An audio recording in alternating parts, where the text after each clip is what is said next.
So we are continuing right on from the subjects we were discussing: metaphysics, global affairs, geopolitics, macroeconomics, and how all this hangs together, and the cycles.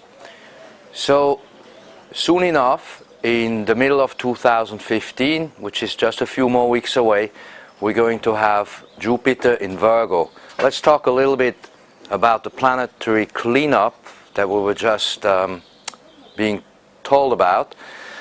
The year with Jupiter in Virgo is going to be very interesting because Jupiter will make dynamic and challenging alignments to Saturn and to Neptune.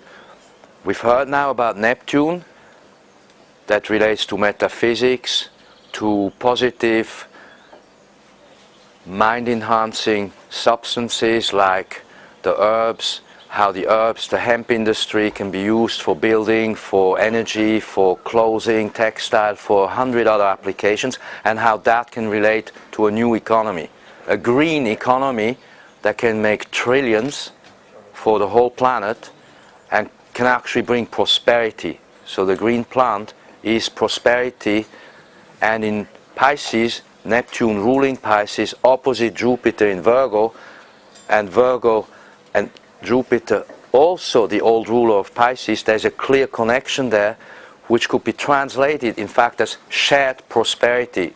So where did we hear this word before? Shared prosperity is a key word that the Greek Minister of Finance Varoufakis has now mentioned several times when he is in negotiations with the suits in Brussels. So the suits there, they don't understand shared prosperity. They only understand central command, hierarchical control economy. So to sum up, we're moving eventually, not in 2016 right away, but perhaps in 2021, into a different kind of economy, which will be no longer perhaps a central command hierarchical economy, but actually a globally shared economy, shared prosperity, where everybody does well. And that's the whole point of what we're discussing, how the shift could actually look in a positive manner.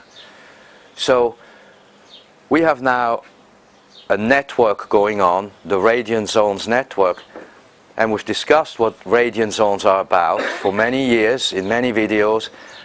And radiant zones are centers of self-help and of self-education, and when we network them, we begin to have a shared self-education, self-help, and so on.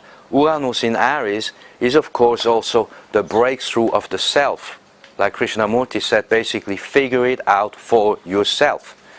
So here we go now into 2016-17, still with Saturn in Sagittarius, opening up all these boundaries in a positive way. Saturn is sometimes looked at as a complicated, more difficult planet, but is actually a great teacher and help and brings huge rewards. So I'm repeatedly saying that we see that by 2021 we should actually within a few years, 5-6 years, break through to a whole different paradigm, which leads us then further on, which we have discussed now, to 2045, more or less, 44, 47, when we will then have Uranus in Virgo again. We've heard now Virgo, Pisces, opposite Pluto in Pisces. I'm mentioning these things also in context with the massive eclipse that we had, the Equinox Eclipse in spring of 2015, because we have to see these checkpoints both in space and time as related. So when you have an eclipse of the magnitude we had in spring 2015 on the alpha omega point 30 degrees Pisces, 1st degree Aries, so you can look at what happens past, present and future, because it's all one, past, present, future is one line. Then you see in that point of 1 Aries, Aries 1, 1st degree, very, very interesting meetings with planets. For instance, just a few years ago, 2010, when Uranus entered for the first time into Aries 1, we had what? QE 1, 2, 3, etc. So we're going into this QE business of the central command hierarchical authority economy. And then we had a second entry on March 11, 2011, Uranus again, Aries 1, and what happens? Fukushima, boom. So you see Uranus and the planets can be very positive stuff, can be very challenging things that relate to the economy via ecology. When you have a meltdown of a reactor the size of Fukushima, that will affect the Pacific, it will affect the seas, it will destroy the food chain, the fishes. We have a blob of hot water floating around in the Pacific now. So you see the challenges ahead. But there are solutions, the cleanup is coming. I'm always saying the Earth is going to teach mankind actually the way out of the problem mankind has created. And so our next checkpoint was then this eclipse, massive eclipse that went from the northern part, north of Scandinavia, Svalbard, which is where the seed vault is for the breakaway civilization. And then it went down between Scotland and Iceland and all the way down. So you can use the geography of an eclipse and the timing of an eclipse to get a sense of what could go on.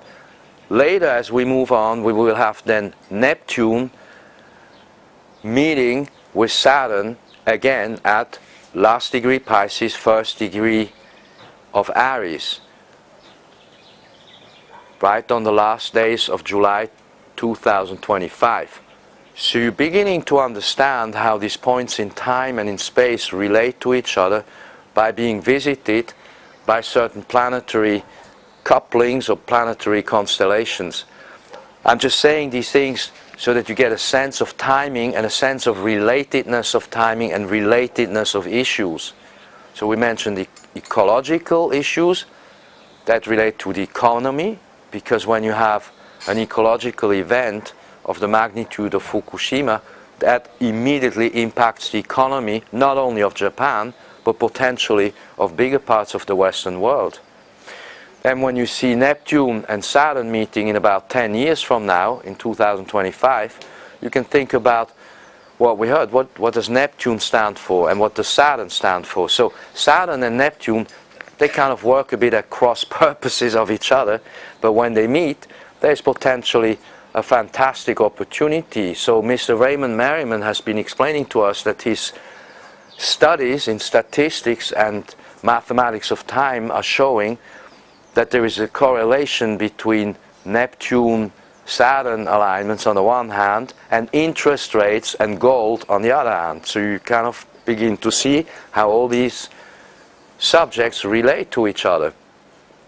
I've been saying to all of my clients and readers in my books, Light Seeds, St.Clair Brief, our new book, the Scorpio Moon Narratives, we've been explaining, and you know that I'm fundamentally confident, which is a better term than just optimistic or deluded or whatever, but I do see huge opportunities ahead if we know where to look for them and how to grab them and what to do with them. So for instance, to be simple, the hemp industry, everything around the word hemp is going to be $1 trillion business.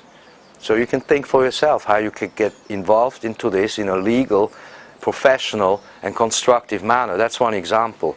Other examples would be new energies, new technologies which are available. You know that we have experts here at our meeting who have been working in these fields of the new energies, the new technologies coming up, new medical technologies, new sciences, the new physics which is around. These things have been around since at least the 1980s that we know of. I'm just saying these subjects quickly as an introduction and summary of what all of this is about. It is big. So thank you for being here and thank you for understanding all that.